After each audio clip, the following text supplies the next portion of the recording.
Tonight, community members turned out to learn more about a project to improve safety along Stewart Avenue.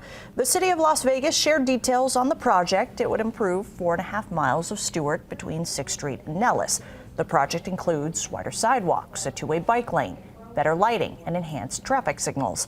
Many people voiced concerns online that this will have an impact on traffic. Some worry wider sidewalks and bike lanes will narrow the roadway. Project leaders say concerns are understandable. Creating better spaces for pedestrians and bike riders will help drivers as well.